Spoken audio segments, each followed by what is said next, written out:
everybody, welcome to our next Hangout.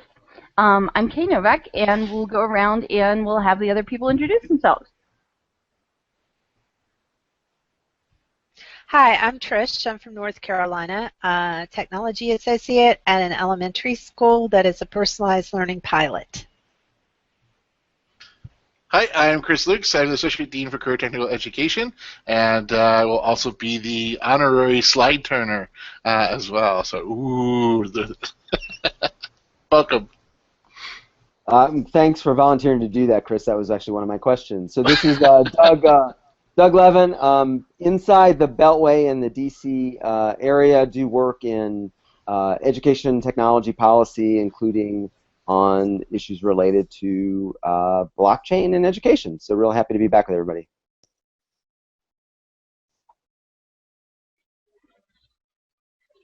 Okay, we'll get started once we get our slides up because we'd like to welcome you from our organization.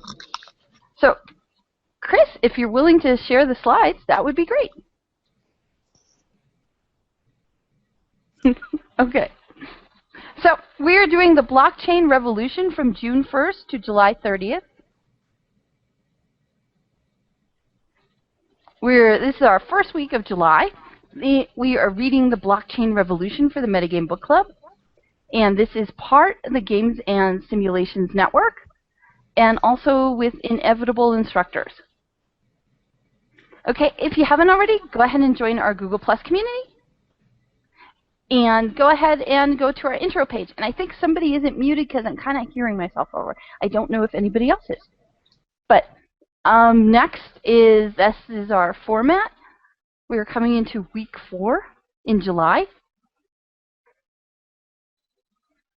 And we do have a Flickr site, so if you have any pics, you can go ahead and put them up there.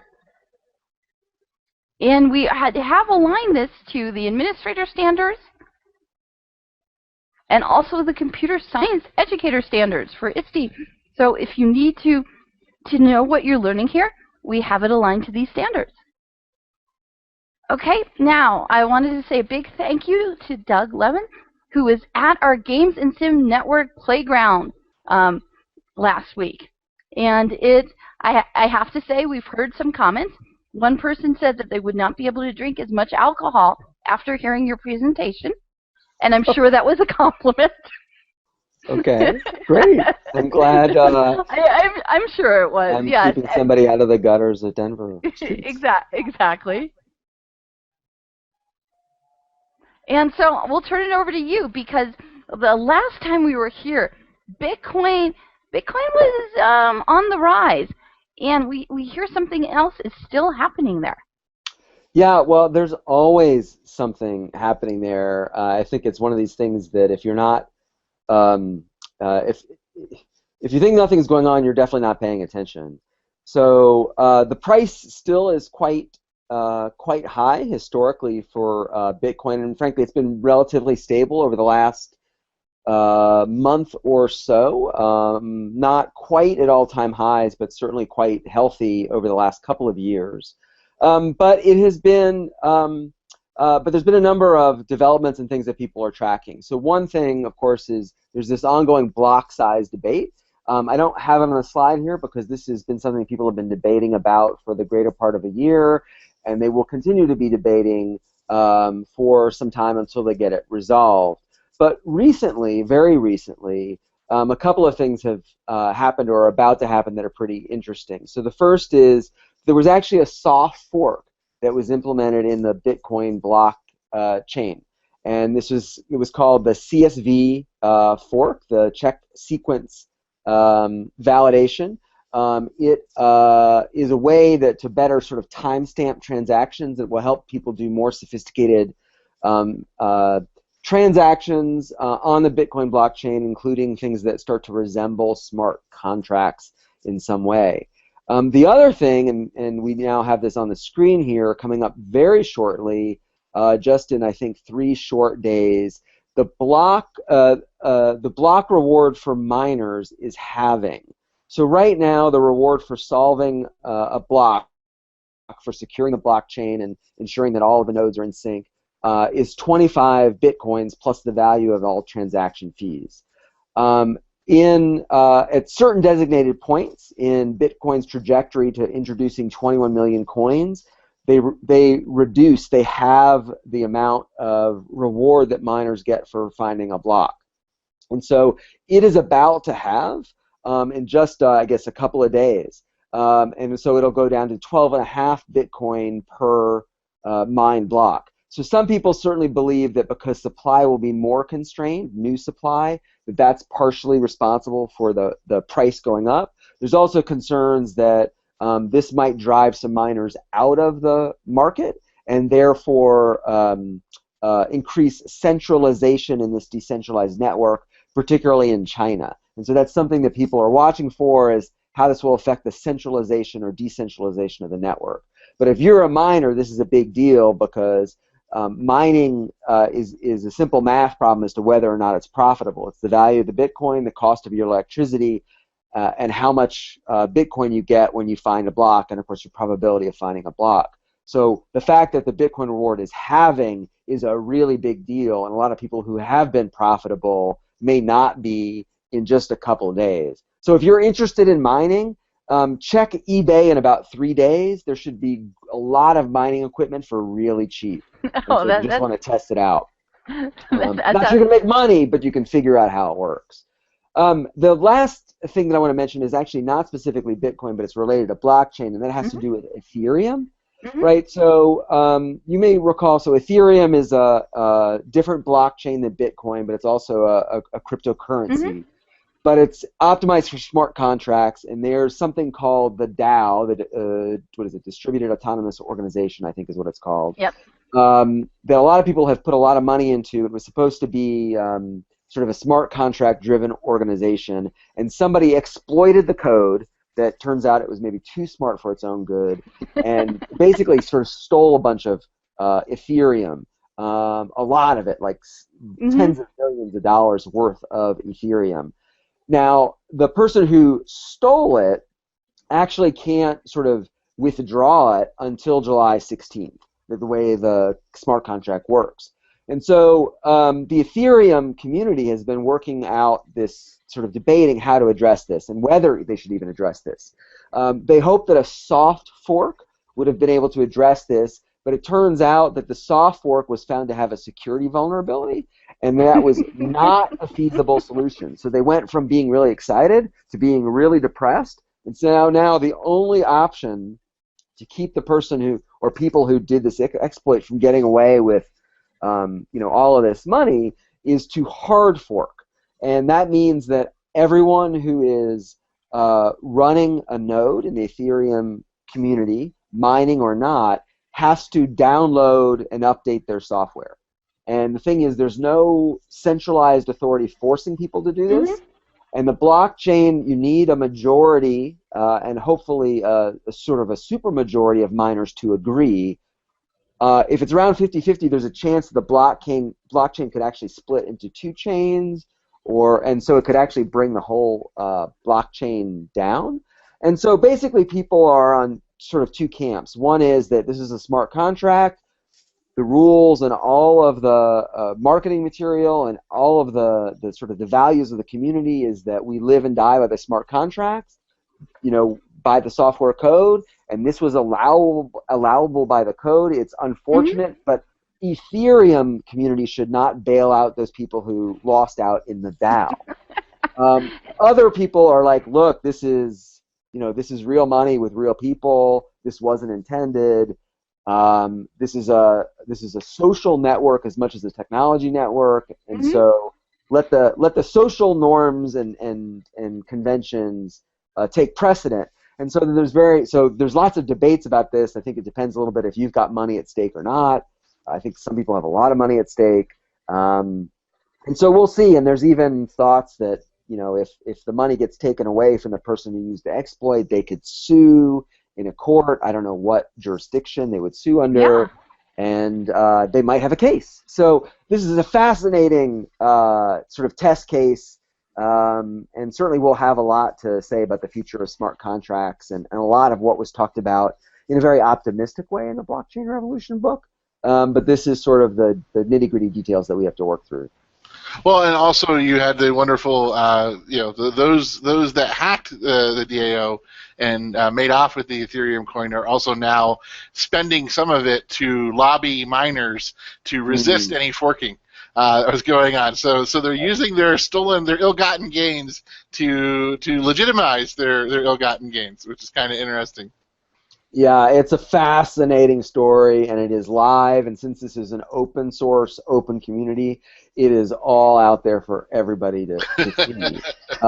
You could go and download the Ethereum blockchain now. It is still being traded on the exchanges. Interestingly, while the price crashed as soon as the exploit was announced, the price has recovered a fair amount. So you could go in and buy a bunch and speculate, and then vote by running the node, the software of your choice. You could run it with the fork or without the fork, and your vote would be one vote among any others. So go for it.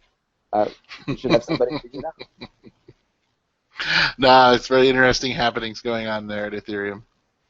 Absolutely, and in the Bitcoin world, right? The corollary is when the Mt. Gox exchange got hacked, right? And this is when the Bitcoin price had got bid up to over $1,000 a Bitcoin, and then the exchange got hacked, and people's Bitcoin that was stored at the exchange got stolen, and that crashed the price of Bitcoin. It slowed the speculation, but I think that was probably ultimately sort of healthy for Bitcoin, because I think they had to sort of work through a bunch of things to make it a stronger system. And so people clearly still have some faith in Ethereum working, but we'll see how this plays out. It's very interesting, and I'm seeing some comments here online, and I think one thing is to note is that Ethereum, and sort of like as a blockchain, and Bitcoin like a blockchain, that technology did not get hacked, right? So there's nothing about the security of the cryptocurrency that's at stake here. This has to do with the smart contracts and how those were set up on top of the Ethereum blockchain, and the smart contract code was exploited. And so, the smart contract says, I'll give you X Ethereum if you do Y, and someone figured out a way to satisfy the condition Y sort of over and over and over again, and sort of get paid many, many times. It's not like the cryptocurrency is less secure because of this, but people are worried that if they hard fork and roll it back, that the immutability of the blockchain is at risk, right? Because one of the big things is that once you write it, it's always that way, and somebody can't arbitrarily roll it back. Well, some are arguing that's what might happen with a hard fork, is they'll arbitrarily roll it back, and if we do it in this case, maybe the Chinese government could do it for Bitcoin, or can you trust it going forward? And that's more of a social thing, less than a technology thing. Yep. Very cool. Yeah, so Reddit has a Bitcoin, Reddit/r/Bitcoin. You can read all about stuff going on in Bitcoin there. So for those of you that are just joining us, and this is the first book club that you've been to for this topic, we want to do a quick rundown of what we've talked about so far. So as Doug just talked about the blockchain, blockchain is a technology. It's basically an encrypted data set. Data is information in there. The blockchain serves as the wrapper around whatever content you want, whether it's files, whether it is user data, whether it is video, whatever. And basically the idea is that when the owner of the information, the only way anyone can access it or basically get access to the encrypted data is if you, the owner of that data, gives them a private key to do it. So another way to think about it is a ledger. From accounting, the idea is that it contains all activities or transactions that have occurred in the system. And one of the things that you see with the blockchain is that it's all interconnected. So the new block uses the old block to create the new block. So it's all linked together. It just keeps building the chain over and over and over again. So the question is how do they support that? Well, how you're able to do that is basically they incentivize it, as Doug talked about. Miners make money doing what's called mining, which is actually doing the computing load that makes blockchain work. And the other piece to it is distributed. And what we mean by that is that it's using a peer-to-peer computing model. The idea is that you are signing up to do this as a miner. You're actually running the distribution network, so everyone has copies of the same database, and that database is updated roughly every 10 minutes. And it changes depending on which blockchain you're playing around with, but that seems to be about the normal upload time or the refresh time that you have on it. And the idea is that you have so many copies of the database that it's very difficult for someone to hack the blockchain. So that's just where the security of the blockchain comes in, is that because it uses a majority rule, it's very difficult for anyone to try to simultaneously modify over 50% of all of the databases that are out there. So the idea is because there's so many different copies that are out there, it's very difficult to create a hack or create an exploit that's there. And as Doug mentioned previously in the DAO issue, is somebody was really smart and said, we're not going to go after the chain. Instead, we're going to play around with these smart contracts because that's now the weakest link. It's also the most simplified. I mean, contracts are contracts. And the thing is that when you're dealing with smart contracts, you're dealing typically with people who are developing contracts on their own, and they typically do not have a lot of experience writing their own contracts. So there will be issues that are there, and the idea about it is, as with any new system, you're going to have those bumps in the road where basically things happen, exploits are found, then exploits are fixed. So in the long run, it's good. It's good to find those problems and be able to fix them. But in the short term, there can be a lot of pain and wailing and gnashing of teeth when it comes to as we make a more robust contracting system. So as Doug mentioned before, the chain itself has not been successfully breached. It's just that now they're finding that these applications, these side applications, like the smart contracting, that's where you're starting to see exploits. That's starting to see where you're finding these holes that people are able to go ahead and exploit. So now on to learning the block, and back to Doug, I believe. Yeah, thanks, Chris. So, just last week, right? I mean, it was actually on. Yeah, that's like the 28th, right? Day, right? The day of the GameSim Playground at the conference. Yeah. The KnowledgeWorks Foundation, so knowledgeworks.org, which is an Ohio-based operating foundation, released a new report on blockchain. The future of blockchain in education, in K-12 education in specific. And so I was really excited to see this come out. Maybe I would have been a little more excited if it had come out sort of earlier than 2 hours before I was going to present at ISTE. But it is certainly well worth a read because it's the most sort of direct and broadest sort of coverage of what blockchain might mean for education in K-12. Now, I do think one thing that's worth, of course, noting is that KnowledgeWorks Foundation is a big supporter of personalized learning, right? So, Trish, that's probably something near and dear to your heart. So as they're evaluating what the future of education might look like powered by blockchain technology, their lens is, does it help advance personalized learning, right? So that's their primary goal.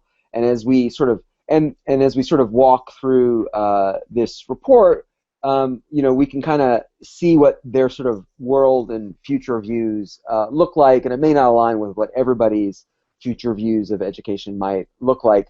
But every other consideration that I've seen that's been sort of written about the potential of blockchain in education, outside of the stuff that I've written myself, has all been about badging and credentials on the blockchain. And in fact, so they don't even really talk about that tremendously much in this report. So it's a much broader perspective, and I know we'll talk more about badging and credentialing in future conversations. But this is it's pretty interesting, and KnowledgeWorks is pretty active in sort of the K-12 policy space. So it's pretty significant that they would put this out.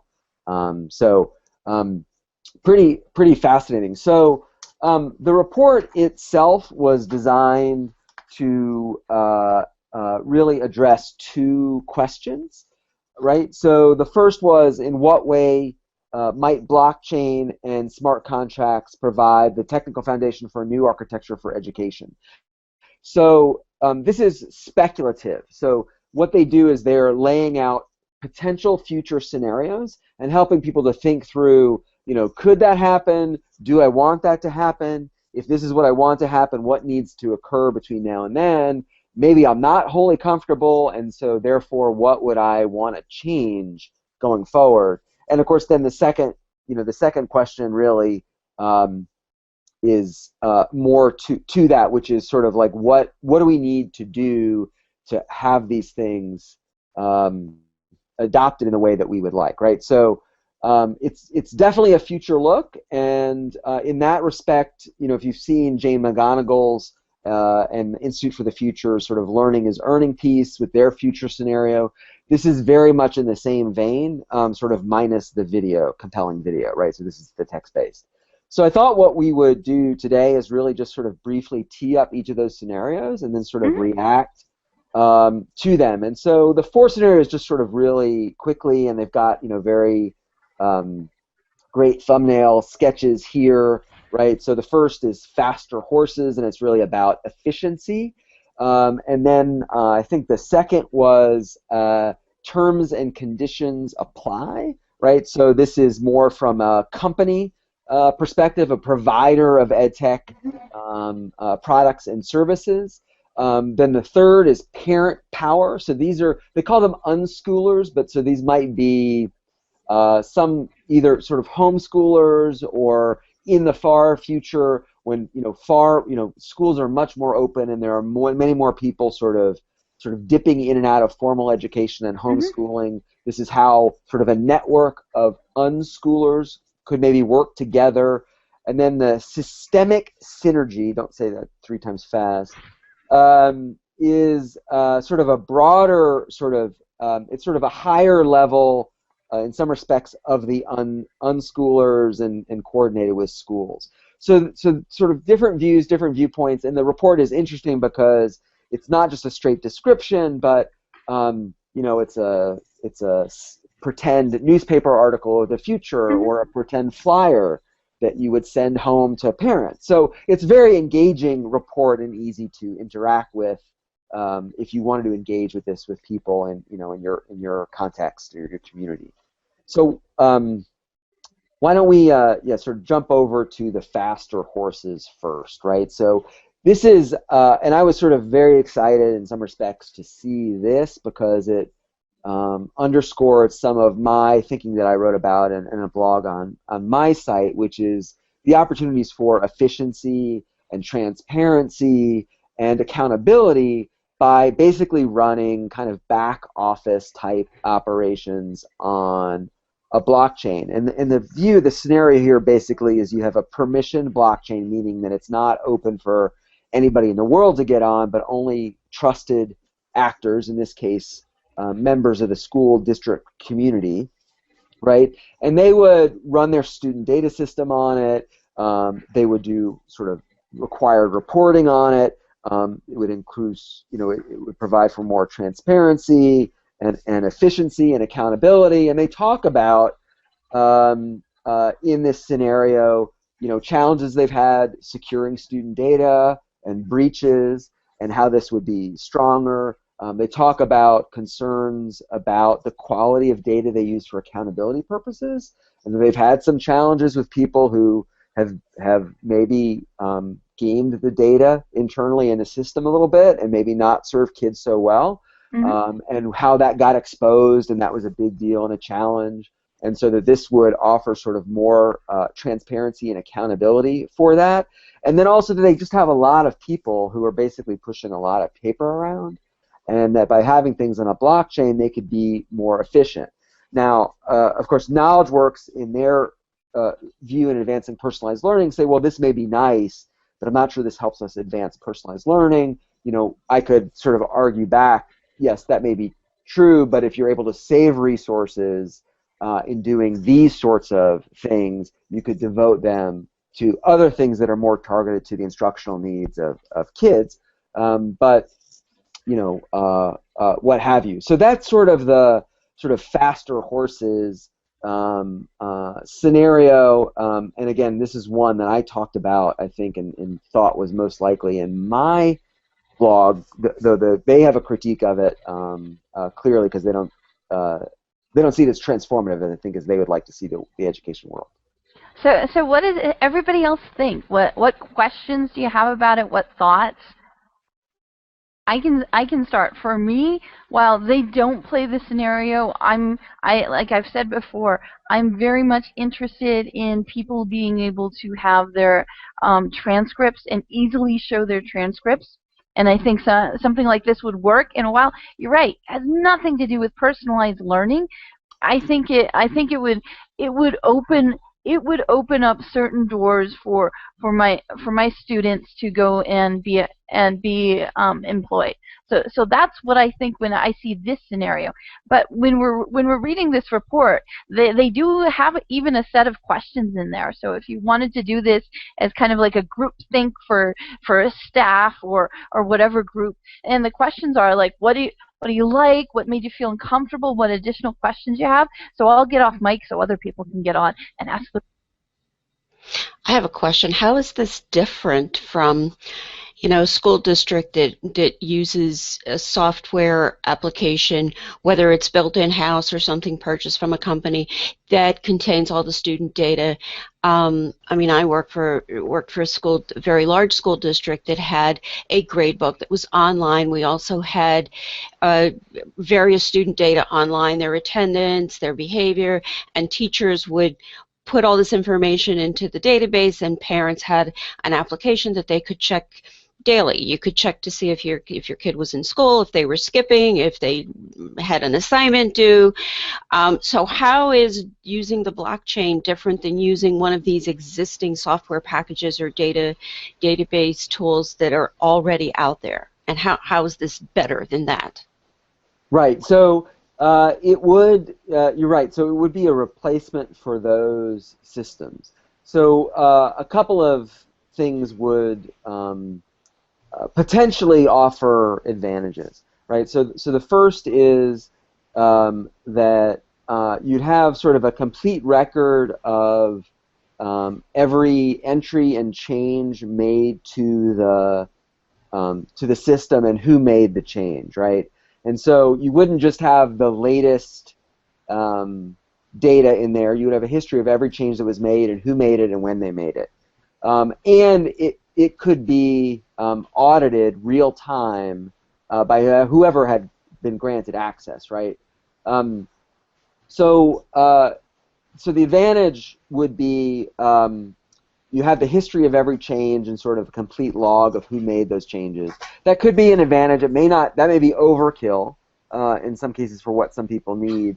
The ability, though, for it to be audited in real time by central office staff, or maybe there are like social service groups out in the community who could benefit from seeing some portion of the data, I don't know, something about students who didn't have a chance to eat that day, or maybe that there's I don't know, there's some social need not being met, and that those services could be better coordinated outside. You could much more easily share that and protect student privacy in doing that. So they would be, in some respects, these would be evolutionary gains, not sort of transformative gains, perhaps? Well, I think Well, I think the other piece to it is that, quite honestly, Grid, I think from the user standpoint, the way this case is written and the scenario is written, there wouldn't be a difference. So what you can get on your, it'd be just a little bit slightly better technology. You'd get your real-time report on your phone, and the delivery of the data would be similar to the normal APIs that you have. It's more back, as Doug said, it's more back-end gains. The idea is, instead of your school having to navigate multiple systems where you're putting in the grades, or you may be using one product to put in grades, and then you're trying to sync a grade book from some other product. Maybe you're using publisher data, publisher package, or something like that, and you're pulling that auto grading in. The idea is that it would already all be in one single system, and so that's sort of the main push of most of these articles when it comes to the blockchain, is that the blockchain is a silver bullet when it comes to navigating legacy systems, navigating databases, navigating all the different variety of computer systems that an educational institution has to navigate, or just a business has to navigate. So if you think about your school, it would be you're using the same system to enter all of your state goals and metrics. You're using the same system to do your purchasing in. You're doing all the same system to do all your RFPs through, and all your vendor contracts through. And so all that information that now is in multiple different systems, it's all in the same system. And so the idea behind this case is that as a user, the parent would be able to see every expense, if they so chose. They would be able to see how money was being spent, what contracts would be sent, again, depending on the user settings that the school district set. That's sort of the thing about it. So from a user standpoint, there wouldn't be a big difference, other than that the teachers would be using the same portal, the same entry point to put in all information, as opposed to having to go to different systems to enter different information. And the idea behind the scenario is it's also, it has a lot of automation in it. So the idea would be that a lot of your pieces would be automatically updated. Exactly. So Tanya just went ahead and mentioned that all existing data would have to be migrated to this new system. Yep. This would be the mass migration to end all data migrations until the newest version of blockchain came out. And right. Well, and so I've seen IBM, for instance. So like IBM is a company that would build this sort of a system. And what they have said is when you would deploy something like this, they would basically run a shadow system right next to your existing systems and transfer the data over and make sure that they were both working. And then, like Chris said, at some point they would flip the switch. And so instead of logging into this system, you'd log into that system. From a user perspective, it probably looks, largely the same. It does also have the advantage of being more robust, right? So it's not just one system on one computer. If it goes down, nobody can have access. Since it would be distributed across actors in a school district, it should be a little bit more robust, if anything were to happen to it as well. And you, I think, Tanya, you'd also suggested, like the gradebook companies or the software companies who build this software might be most interested in this. That's my sense, absolutely, that, for instance, talking about sort of badging or credentialing, there's a lot of people who put together these sort of transcript systems, and certainly the whole process of sending transcripts from high school to post-secondary institutions, and maybe grad school years later. Like, this is a lot of paperwork and a lot of people who are employed doing that, a lot of transfers happening. This could be potentially more efficient on a blockchain, and the people who are probably best positioned to take advantage of that now are the people who are, currently have those systems in place, and they would basically, swap out their back-end database for something that's more robust. Maybe they would do that, maybe they wouldn't, maybe somebody could come in and disrupt them. We will see, right? Well, yeah. Oh, go ahead. I'm sorry. So, I mean, I'm wondering because, of course, there's so many of these products out there, and people are very comfortable using them. Those people who do the data entry to report to the state, those people who do data entry just for grades for a child or attendance of a child, you know, and it takes time to train a staff to use these products. So if the change happens on behalf of on the back end where nobody really sees it, and like Chris said, at the front end the teacher's just entering like they always did. Here's the grade, here's the attendance, here's what the kid did today, but they're not seeing where it goes. So, but it's all in the back end. It's being changed into this other thing that is more secure, more robust, more whatever, and then people can take advantage of it. But on the end of the teacher, they wouldn't know the difference. Is that correct? I think that's largely right. I mean, I think, to whatever degree that you're doing data collection and data entry, I don't think that goes away. I mean, I think some of the scenarios that we'll talk about actually talk about even more data collection, though some of that could be automated. But yeah, so it would just be it would basically be a better database, and for all the people who need to access and could use that information within the system who could benefit, including in some cases parents themselves or maybe just local taxpayers, that would be sort of instantly available to them, without having the district to have to pull these reports and questions about quality of data, and like some of this stuff could kind of get worked out on the fly and be much more allow the school district to be much more responsive and public about what it's doing, right? Which of course may not be an advantage in some people's perspective. I'm actually thinking it might be a better fit initially anyway for homeschools who already practice in very personalized learning. They've been practicing personalized learning from the start, and this might be giving them a vehicle that they don't have.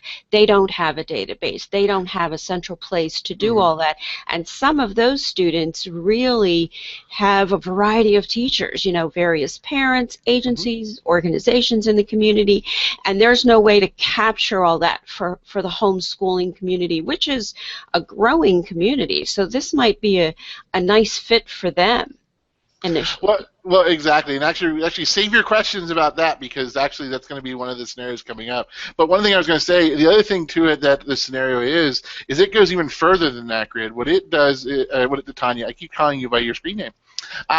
So the other thing that you run into is that you can go ahead and everything, according to in this scenario, everything is connected. So when the student is doing, whether it's personalized learning or publisher-based learning, that's automatically getting updated into the system itself. So the teacher is not necessarily tracking student progress. The teacher is basically tracking a lot of the qualitative data that the machine or that the computer the system wouldn't be able to track as the students are completing activities. So in the scenario, basically all the student work, as the student turns it in, it's updated. The blockchain is updated, the next update to the blockchain, it's updated. It's already there.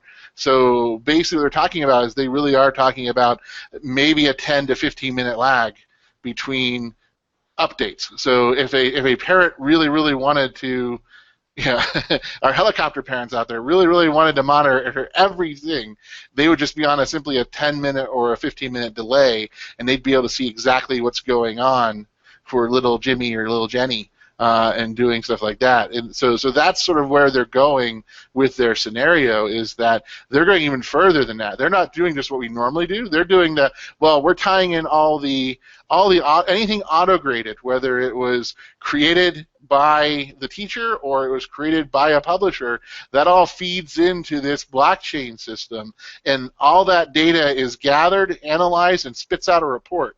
And the same thing for financing. They're not necessarily seeing the individual transactions. They're just going to see the reporting of the balance sheet. They can probably pull the financial statements at will, and nobody needs to do it, because you could do it because it's a computer. All you need to do is push a query button, and it'll spit out the report. So now Tanya is talking in the back chat here a little bit about Orwellian and Little Big Brother. I say yes, this is sort of where this gets interesting, and you know, we talked a little bit in our last discussion about blockchain, about the ethics of the use of data and the ethics of what's there, and sort of what this case study says as well. The school district owns this blockchain. As Doug mentioned, this is not a permissionless database. This is a permission database which only the school district covers, so they would be the ones controlling who has access to what data and when. And in this scenario too, the way it's written, they're very clear that they launched this because they have lost some trust in the community, because they've had trouble maintaining privacy of student data. They've had some issues with quality of data that have been, like, school district employees have been acting unethically in creating data and changing data.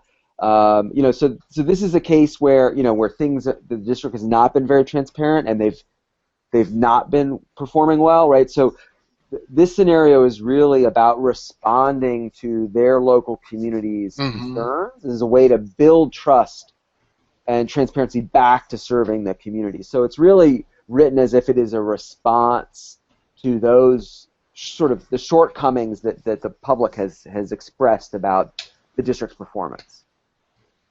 Yeah, and the other thing to me when I listened to I was reading this scenario, the first thing I thought was going, I bet you the NCAA would love to have this for all the student athletes. Especially with all the athletic scandals going on at all the Division I schools and things like that, because they'd have everything going on what's there. So, right. I think we're ready to move on to the next scenario. Right. So, so this may actually, so interestingly, in some respects, this is not so different than stuff that we see sort of at least people talking about deploying today, right? So this is written from the perspective of a successful businessman, right, who's made money in a healthcare venture and is now spinning up the killer app for education, right? And I guess it's schools. Yes, he's offering a service to schools, right? And basically, the school would sign up with the company, and they would participate in this permissioned blockchain, right? With sign up with this company, and basically, like Chris was describing, when students would be on the system, all of their learning data would be captured in it. If students, sort of their learning trajectories would be mapped, and when they're ready to move on to the next thing, the provider would offer it. If they don't have it, they probably have a partner company that they have got a relationship with, and they can launch, a sort of a smart contract and spin up another learning application by another company.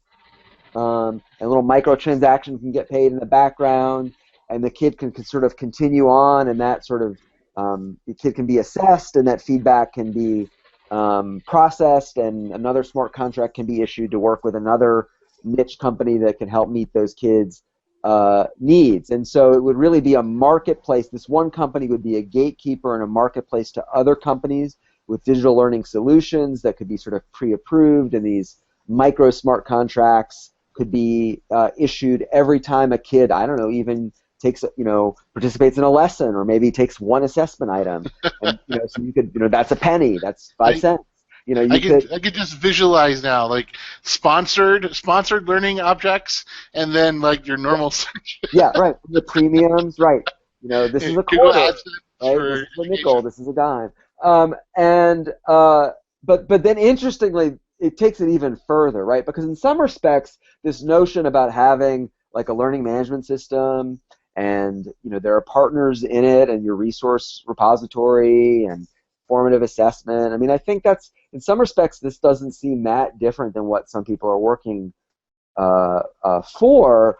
But where they really, I think, twist it for me and really push this scenario in the thinking is, so if this company is sort of partnered with a school district, and they're collecting all of this data about kids, and as I termed it on the slide, sort of massive passive data collection that is going on, the company will work with the school district, and just to be clear for anybody who's joining us late, this is an imaginary scenario. This is not happening now. They could cut a deal with the school district, right? And the school district, and basically sell access to anonymized student data. So if you're one of the larger school districts in the country, you have a lot of kids who are maybe working in your system, generating a lot of data about how well they're learning and where they're struggling and what they need. That could be really valuable data to a lot of people. Well, they will anonymize it. Not only will they anonymize it for you, they will turn around and sell it for you and generate a revenue stream for your school district. So,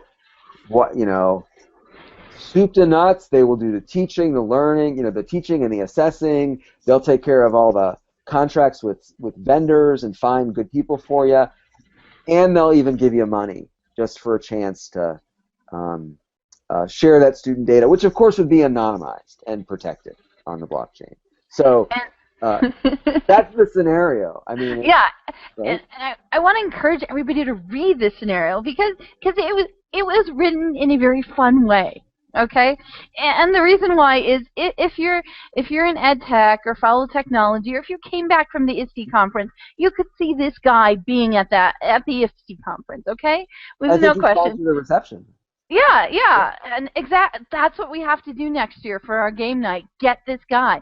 But it's wonderful. The famed startup competition TechCrunch Disrupt held its first ever virtual reality event. And it's saying, okay, so innovator Jared Ross, and then it gives you a transcript of his speech, which I have to say, he's the former CEO of Hyperwallet. So I'm going to assume that people will get wallets.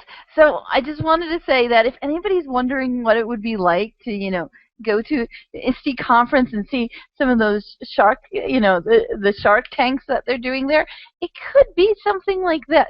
But I want to say what they're saying here is at an ISTE many years ago, I want to say it was probably 2011 or 2012, Dr. David Gibson, right now he's an associate professor at the University of Curtin, and that's in Australia.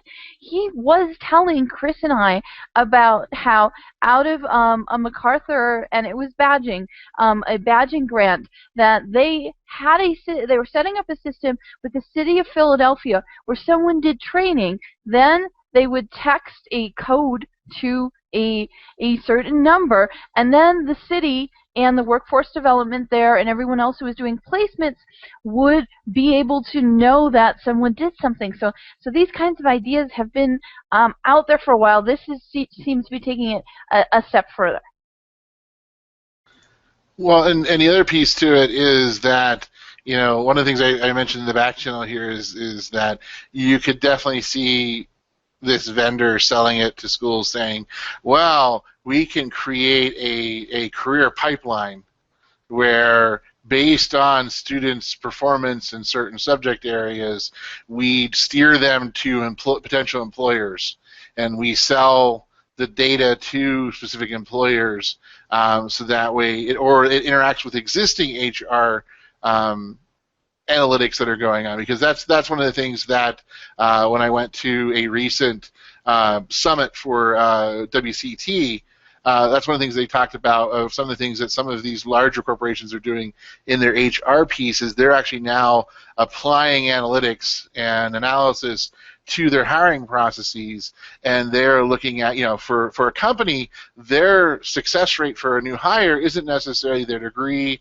or their background. It's will they stay in the company for us to at least break even on our training costs, because how much it costs to onboard a new employee and get them trained and get them ready, they want at least 10 years of service out of every employee. And so they're starting to apply these predictive analytics, and they're going back through pieces, and one of the things that you can easily see from this is them going, well, we're finding that there's a high probability that if we hire students that come from this college, they will stay with us for 10 years, so why don't we just shift all of our hiring efforts to students from this college? or these preferred colleges. So that's just something else that you're starting to see, that you can play around with a lot of this playing around with the ethics of this, playing around with the impact of collecting all of this data, manipulating all of this data. And then what's really interesting about this is that, oh yeah, hey, guess what, schools? To incentivize you to take our system, we'll create a stream and we'll sell your student data. It's just lots of fun. Trish asked the question, what does the teacher do? Mm-hmm. I wonder, okay, how would schools change? And I'm talking K-12 because it is a little different. So in the K-12 arena, what does the teacher do? Does the teacher receive this data and these lessons and ways to address these children, or is this done automatically, digitally, without what's the role of the teacher in all of this, or in this scenario in particular? And I'd also like to have Trish come on because and say some of her comments, because quite honestly, this is predicting the future. This is speculative. These are scenarios. You are supposed to spin out any and everything. So Trish, I've been seeing some of your back channel comments, but I'd be very interested in you talking about what you put on there. Well, right now, I'm just curious, what does the teacher do? Because what you're talking about here is they do a test, it assesses them, tells them what their strength is, and pipelines them into the next course or lesson, provides them the lesson. What does the teacher do? But you realize, Trish, most of what you just said could actually be accomplished by an intelligent agent. That would just prompt them through the screen. Oh, you spent too much time on the screen. Let me do a little pop-up, a little chat bot, and ask you what's going on. So is the teacher more of a facilitator or mentor or custodian? They're just there to make sure that it's there, or is it something along the lines of more like, let's say Ready Player One, where, the students aren't necessarily going to a localized space, that the teacher is more a virtual representative. So, and then you start getting into those issues, because as an administrator, I can't help it. As with my accounting background, I think of this and going, well, wait a minute. Do I need to have the same number of staff now? If I have a system that is tracking all of my student work and tracking everything, so I can see that when they log in, what they're doing, how much time they're spending on it, and I can create intelligent agents that poke them and prod them and encourage and support them to move forward. Then what happens? What happens there? Where is the role of the teacher when you get rid of the classroom? When you get rid of managing a classroom, what really does distill? Sort of starts breaking down to what is a teacher? Are they a classroom manager? Well, if they're a classroom manager, I can replace them with, a bot that tells me what's going on. And if the child's not performing, I can send a nice little text message to their helicopter parent saying, little Johnny is now has a different browser up, and they're FaceTiming their friends instead of studying. Well, I think one of the things that you cannot take humanity out of the equation, because what makes a teacher is a level of empathy, that intuition, that gut that is not taught, because the greater teachers are teachers who've had a level of empathy or just that intuition of understanding that Susie here needs this scaffolded for her, where John over here is already getting it. And there are some things that maybe Susie really stinks at taking a test or an assessment on the computer, but if you sit there and talk to her or give her something to do with her hands, she can rock it. I mean, there are so many variables in there that, I see a lot of the human touch being removed from this, and I'm wondering, in order to streamline and pipeline if we're skipping over that humanity part. So, so it's really interesting. I think so. One of just 2 points. So one, Chris, you're sort of like sort of playing devil's advocate on sort of the teacher's role. Mm-hmm. And if you look at how technology has transformed other industries, right? I mean, it has absolutely transformed the nature of the workforce in many respects. It has certainly changed the nature of what people do, if not just reduced the number of people that are needed in those jobs, right? And I think we've had this tension in education about what's technology's role vis-a-vis teachers. Is technology replacing teachers? Technology just enhancing teachers? But ultimately, I think in the scope of what is depending on how you count, maybe an $800 billion enterprise K-12, is technology really just an additive cost on top of education, or there are cost savings that we can find, given that the vast majority of costs in education are tied up in buildings, transportation, and people, and the vast majority is people. So there's really not a place to take it otherwise. Now, on the second point, though, is really about people's views about personalized learning, because my sense is that we have been pushing towards a view of sort of integrated learning systems. Kids taught how to learn by computer since the chapter 1 computer buses, since there were personal computers, and probably even before, if you read some of Larry Cuban's work and the hopes for film and TV and things like that. In some respects, this move to personalized learning now, to me, feels very much like old wine in new bottles. And I remain skeptical that our software coding skills are, one, that good and that much better than they used to be, but also secondarily that we're really ever going to be able to sort of code all of what we need into instruction, and then of course third, whether that's even desirable. But I think that's not a conversation we're largely having right now about personalized learning. And actually, Trish, for me, it makes me wonder, given that that's a focus of your work, at your school, I suspect that, you all have a philosophy about how you're rolling out personalized learning. It probably involves technology, but I suspect it's not all about technology and having the software teach the kids. But I mean, I think that is some people's view, I think. Mm-hmm. No, at our school, personalized learning is built around, we have 10 characteristics, and it's more about students learning to direct themselves, but everything is based very much on textbooks and giving them choices. But in order to have those choices, they have to be following the pathway that the teacher and the student have mapped out for them as far as their learning process in the course that they're working on. And so technology is involved, but it's only a tool. It's just like a piece of paper. It's just like a pencil. It's just like reading a book. It's just one of the tools in the toolbox the child uses.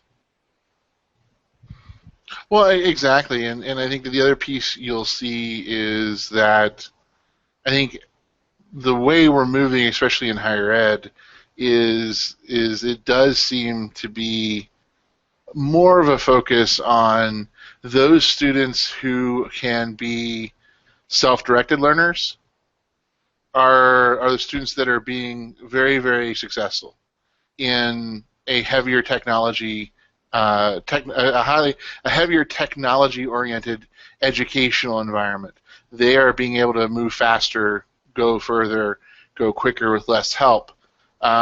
What's interesting is that as we move into CBE, competency-based education, as we move into these decentralized educational pieces, which is sort of where we're all headed towards at some point, is that the question always comes down to is where is the value you're providing as an institution? And is it high touch service, sort of that one-to-one ratio, or that magic faculty to student ratio that everyone tries to get? Is it you're giving the students the support they need? Are you giving them the advisorship that they need? What's interesting about what sort of this discussion that we've had is that, one of the things I said in the back chat is that really what you're seeing in technology is you're seeing that anybody who's doing a job that is simply a process, moving paper, filling out paperwork, just managing their class, not necessarily teaching. I mean, I think all of us here on this hangout are a bit biased that we're all active, engaged educators. We do try to help our students and try to do that, but we all realize there are some in our profession that aren't necessarily as engaged and as dedicated to helping students. With this type of technology, those individuals may not have a job, because quite honestly, what we're starting to see as there's more and more of a crunch when it comes to funding, when it comes to everything else, class sizes are getting bigger. You're starting to see more and more companies coming in saying, hey, we have more quality assessment. We know how to do assessment better than educators know how to do assessment. What's happening, you're seeing more and more automation, and if everything's automated, guess what? I can actually put more students, I can actually increase that student to faculty ratio. And that's sort of one of the things that is a word of caution out there for educators, is really think about what is education? What is the role? What is our role as educators? And how are we adding value to our students? Because if we're not adding value, then they're going to go someplace else. And that's one of the things that when I read this scenario, that it just reminds me a lot of some of the challenges that a lot of us are facing whenever we're trying to either, as professional development, trying to encourage our colleagues to pursue professional development, trying to help improve instructional quality. I am an administrator after all. I spend a lot of time trying to work with my program chairs to improve our level of instruction. And so that's one of the challenges that we have, is how do you provide value to your students and try to sustain and try to keep going the current system that you have. And it's a really interesting journey, and it's going to be fun to see what happens in the next 20 years.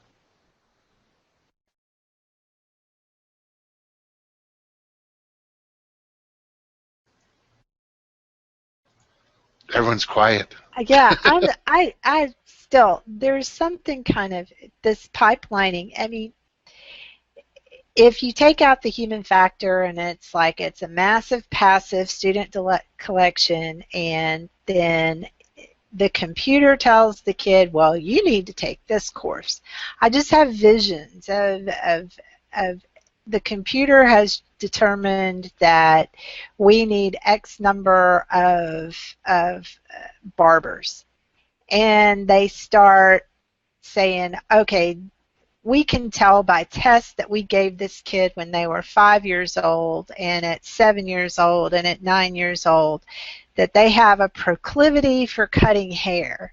And so we're going to pipeline this person to fill this niche because the society needs this niche filled. Mm-hmm.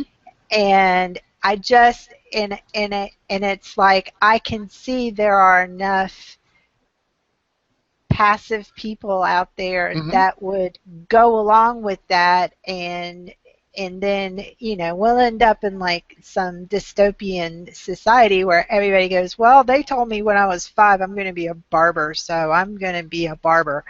But then you have this one rebel who's going to say no, and they're going to be the next Pablo Picasso. So it's I just don't know how much learning, how much of that is really personalized learning where the student is directing their pathway, and how much of that is the computer is pointing them in the direction and shoving them in the pathway.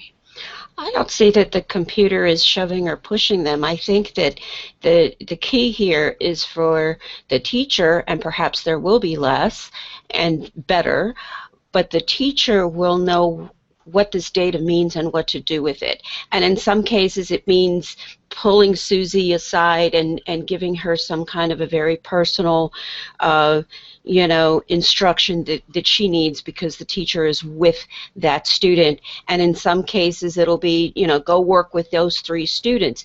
And I was saying before, I think it's a possible parallel might be what's happening in the world of medicine. I mean, I go to my physician, and my physician's really not happy about this whole computer stuff, and I love it, and of course we sit there and talk about it, but he looks at my chart, and he can see where my blood's going, and where, this is going, or where that's going, and he'll ask me all these questions, and then I have to go and do certain things, or take certain things, or behave in a certain way in order to be a healthy person. So in the world of education, the teacher then has this data available to them to make this child and to help this child to achieve success in whatever they decide or end up being. But everybody has to learn how to read. Everybody has to learn how to add and subtract. There are certain things that everybody has to learn how to do. And then ultimately when you get to the secondary and higher ed levels, of course there's more individualization taking place, and the child takes control of their learning. But I think there is a little bit of a parallel, and I think doctors, physicians are fighting in some cases. They don't like all this data up there and they don't know how to use it, and I think teachers are kind of going through the same thing. But once they learn how to use it, they can keep doing what they're doing, but better.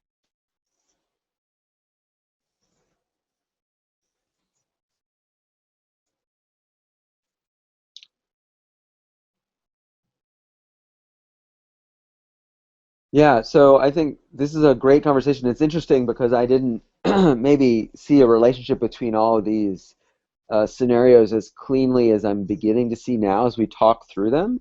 So I know that Kay mentioned it earlier, but that there are good sort of discussion guides and prompts in this report. And so, for those who are listening and interested, I would certainly encourage you to sort of work through this and talk through these with colleagues, because I'm seeing connections that I maybe didn't see before. So I'm wondering maybe we should push on to number 3, because I think I'm seeing threads of this conversation that actually relate to the other 2 scenarios that might help us sort of tease out what we like or don't like or think is desirable about blockchain in education. So if we move then to the third one, this is the one called parent power. In some respects, Tanya, when you talked about, this sort of sounds like a great system for homeschoolers. I think in many respects that's really what scenario 3 is about. So this is a community of families that mostly school their kids outside of formal education. I suppose it's possible they participate in some school activities. But they were really looking for almost an LMS-like replacement. They wanted to find instructional resources and activities and provide those to kids, to do that in a safe and controlled way. They wanted to store and analyze learning data, have a learning object repository, and then sort of use the data that's being collected to sort of analyze it and make recommendations for new experiences for kids, and maybe even then sort of broker those sort of smart microtransactions with vendors who could provide it. So it's kind of a flip of the first one in some respects, which is instead of the school district being in control, this would be a group of essentially homeschooled families, right, who are in control and have set up their own blockchain to do this.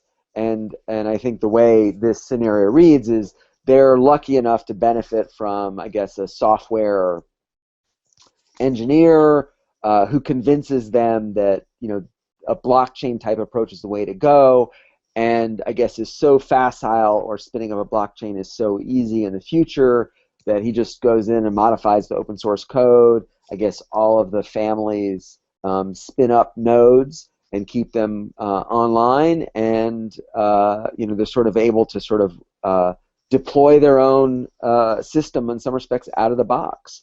So it's sort of pretty interesting in that way, and in some respects, I think this is a little bit truer to some people's views of sort of the distributed nature of blockchains, that individuals, it just sort of empowers individuals to sort of control their own destiny more. And this is a case where individuals have a need, and so they spin something up that serves their need.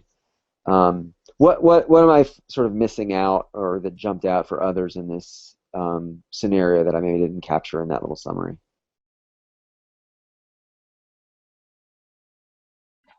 Well, for me, just knowing a lot of people who homeschool and who do jump into the school district and then out of the school district, then have their kids work in an online school and things like that. I think that this would be very useful. I see that the parents who do like to homeschool and who are very involved in that would love to have some kind of ledger that shows the breadth of everything that their children are doing. So for me, I as soon as something like this is feasible, I think there are a lot of homeschoolers who will be looking to do this.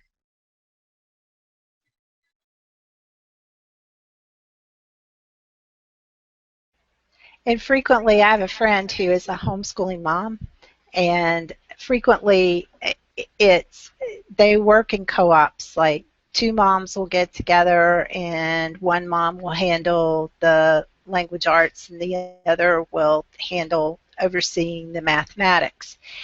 And sometimes, they're, especially when kids get into high school, higher mathematics or higher science, chemistry or physics or something.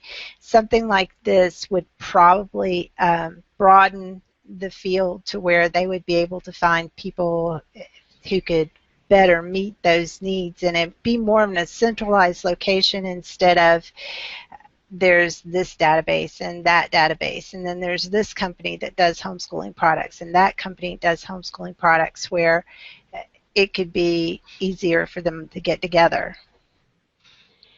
I kind of see it as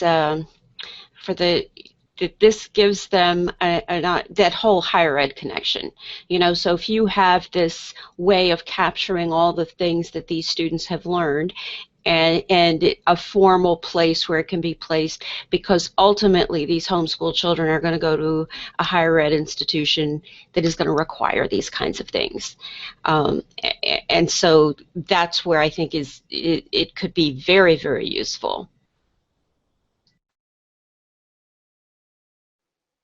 Yeah, I think for me, my question, and this is, Tanya, this is sort of the reverse of your question to me on the first scenario, which is a blockchain solution really the best one, or are there other software solutions that might be better? I mean, so the scenario talks about, well, they sort of look for sort of an LMS type solution. They didn't see anything that they liked, so they built and launched their own blockchain-based application. This is a case where I'm not sure that a blockchain-based one may be the best for them, and that's just sort of based on my knowledge of how blockchains work, at least how they work today, and how complex they are. But so I don't know about that, but I would agree with everything that you and Tricia said about how something like this could be very empowering for parents who homeschool or have kids who are sort of homeschooling and may participate in some activities in formal schooling, and that may change over time.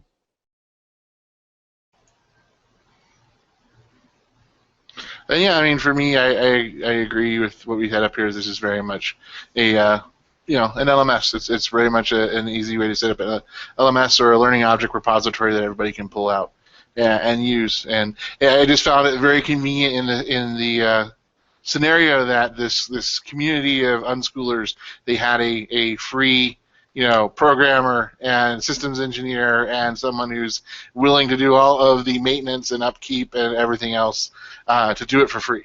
So. Right. Yeah, it's handy when you have the neighbor who's got the snowblower and is also a software engineer. Yeah, exactly. Right. So why don't we maybe we can sort of push on to the fourth one, because I think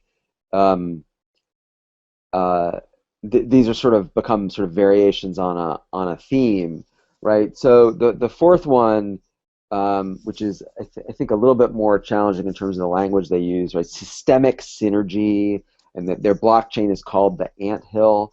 And so I think the language here is a little bit more tortured and a little bit harder for me to follow, and maybe others tracked it a little better than I did. But I mean, basically, what this seemed to me like was sort of like the second scenario, which is where you had this sort of big system that helped track kids and make recommendations for them. Except this system seemed to explicitly talk about the role for the teacher, and they talked a lot about the people who would be connected to the system, some of whom would be vendors, but some of whom would be experts in the community or future employers, and kids would work in the system, but they would also work with educators locally who would help them to make the most of it, and it really emphasized, I think, some of the human judgment, right? So the scenario is from the perspective of, it's an interview of a kid who sits on this sort of like governance board over this sort of regional education system, and it is people, and clearly he's a kid representing that point of view on this committee. But then they also talk about, there's sort of an algorithmic participant on this governance committee. The algorithm, they didn't call it Hal, right? What do they? They called it Hank. Hank, right? Not Hal. Hank. That would be creepy if it was Hal. Yeah. Hank, but Hank doesn't get to vote, right? But Hank sort of contributes analytics and data that help inform the human decisions, right? So it seems sort of, in some respects, just a twist on the second scenario, and in some respects maybe addresses some of the bigger critiques or challenges that we had in grappling with the second one, right? But so this may be more in line with what people think is desirable. I don't know. Well, for me, it reminded me of all the badge ecosystems that we've been hearing about. I mean, to me, it looked like, oh, here's a badging ecosystem, but somebody was allowed to dream big, and where would you take it? And where would you take it bigger and further? I was just at the Badge Summit in Aurora, and I could see this scenario coming out of the badge people. Well, the badges aren't mentioned. What's mentioned is that you'll be getting with subject matter experts, and they'll help you with these competencies, and you'll have these pathways, and these pathways who will help you. I feel like the Big Data University people from IBM wrote part of it. Then possibly the Badge Alliance got in on here too. And then if we had some people from maybe the Second Life nonprofit organizations and put them in here too, that's what it kind of seemed to me. And if I sound like I'm mocking it, I'm not. I don't mean to. What I'm saying is there's some interesting things about it, and I guess the most interesting thing that I like about it is actually it seems to illustrate what they were really talking about on page 5 of this report. It said the most important thing about these technologies is they allow people to work together directly without the need of a central authority to verify transactions or keep data safe. This seems like it does that, but it does seem like there's an overarching council there somewhere. So being at a community college, this seems like it would connect the students with the experts and also what we call our outside stakeholders or our employers. So that's the way it seemed like to me.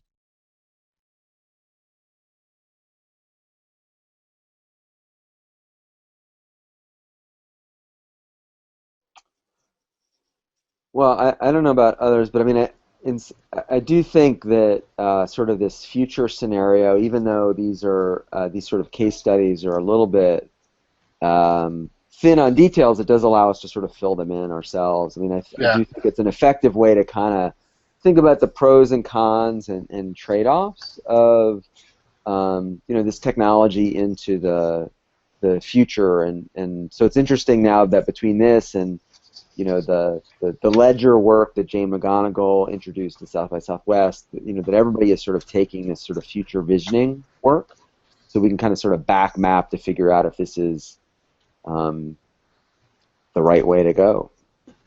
Exactly, and you do have, and that's the thing about this piece is it is definitely going to where a lot of schools are already going. I mean, you're starting to see different schools trying to align themselves with various large employers as a way to improve their placement rates for their graduates. And so you're starting to see them trying to find a way to create those pipelines to these employers so that way, number one, they can get their existing graduates to get placement once they graduate. And the other thing about it is also that they can also attract existing employees of these large corporations to come back for retraining, whether it is finishing up a bachelor's degree, whether it's getting a master's, or looking for some sort of workforce certificate, different things like that. So yeah, I mean, with this one here, I agree, it's pretty much in line with a lot of the other ones there. That there's some pros to it, there's some cons to it, and it's interesting to see where the data lies and what might someone do with the data. All comes down to the terms of service. Devil in the details. We have a high school, and I can't remember the name of, it's a German company that's here in Charlotte, but one of our high schools has a partnership with this company, and it's a company that they manufacture something, and like I said, they're German, and yeah, I think that may be it, and they partner with the school, and certain students start working in the company